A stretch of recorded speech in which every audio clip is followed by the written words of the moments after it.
My name is Joshua Shea. I am a certified pornography addiction coach and a certified betrayal trauma coach.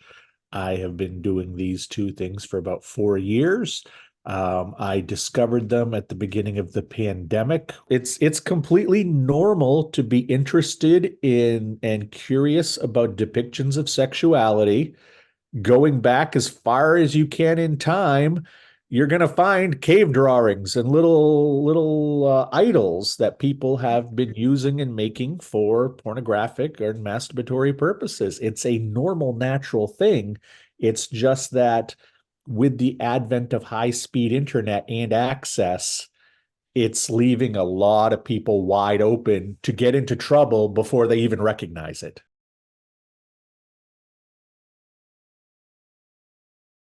When I was 14, 15, 16 years old, the toughest part about pornography for me was accessing it. Mm, I didn't have a phone. I didn't have a laptop. I couldn't go to a store and buy it because they wouldn't sell it to you unless you knew them. They wouldn't sell it to you unless you were 17, 18 years old. So access was the toughest part when I was a kid. Nowadays, any 12-year-old kid that can, spell man, woman, and sex can watch it. And those are not very difficult vocabulary words. Well, no, number one, we're seeing rates of erectile dysfunction in young men that we've never seen before. mm, When I was 20 years old, and we are going back to, the mid 1990s, the rates of erectile dysfunction were around 2 to 4% for 20-year-olds. Now, depending on the study you look at, I've seen anywhere from 16 to 22%. wow. You can't tell me that with what we know about brain science, that doesn't specifically have to do with the pornography. So that to me is number one big deal. A fascinating phenomenon. It's called the Coolidge effect. And basically, there have been studies done. I know they've been done on bees, they've been done on rats, they've been done on chickens. And what this shows is that uh, the male of the species tires of the same sexual imagery. You put two rats together, male rat, female rat, they will be going at it, having lots and lots of sex. After a while, that starts to slow down. They becomes a little bit more sluggish. The male rat is not as interested in participating. You take that female rat out of the cage and put in a new female rat, he's not so sluggish anymore. He's excited again. Why? He's getting that dopamine hit. Mm, Now, we understand this. Let's take a look at how the brain processes imagery. If I'm sitting here looking at pornography on a screen, every new image is a new dopamine hit. Oh, I haven't seen her before. Oh, I haven't seen him before. Oh, I haven't seen her before. And I'm clicking through. Then I get home, there's my partner. The problem is if you are getting your sexual thrills from pornography, where you get a new image after new image after new image after new image, when you get back with your partner, there's no interest there.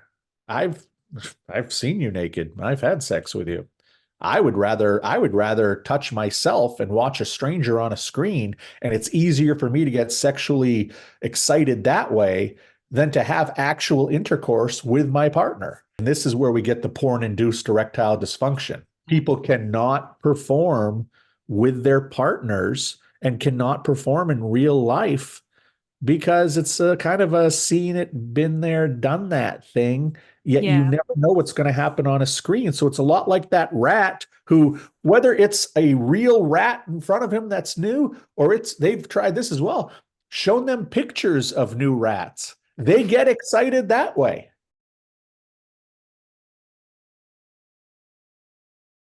I don't think that people are like, oh, I need this to be more aggressive. I need this to be more harmful. I think that a lot of times it's not about being especially turned on by a genre.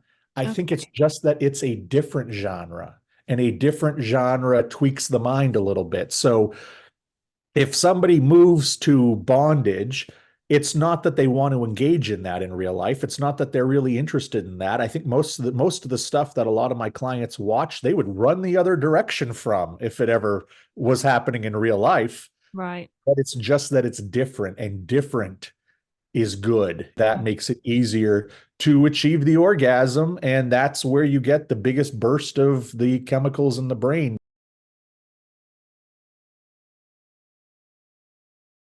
One of the questions I get from people a lot is, okay, so if I get rid of porn, what do I replace to get that feeling? And it's like, you're not supposed to have that feeling. That's the Yeah. problem. You know, that chemical dump that you've learned to create in your head, you're not supposed to have that. And then that scares a lot of people. How do I cope with life? How do I keep living? What makes my life worthwhile? And unfortunately, for a lot of people, the dump of dopamine and the other chemicals is what they live for. So when you talk about removing it, it's they don't know what's worth living for. The solution's pretty easy. So, in theory, stop Mm. looking at porn, stop masturbating, be patient. The neuroplasticity of your brain will bring things back to where it needs to be. But you Mm. have to be able to stay away from this stuff. But I mean, so theoretically, it is a reversible thing. There is kind of hope. Absolutely. Absolutely. The brain is wonderful. When I tell people I'm not doing a damn thing as a coach when it comes to the physical chemistry of your brain. What Mm. my job is to figure out along with you, how did you become this person who became dependent on it? And if we can get you off of this stuff, the brain will take care of itself. The brain will heal itself. Neuroplasticity is a beautiful thing Mm. that, eventually right now you are wired up there, dopamine, porn, porn, porn, gimme, gimme, gimme. Over time, that will fix itself.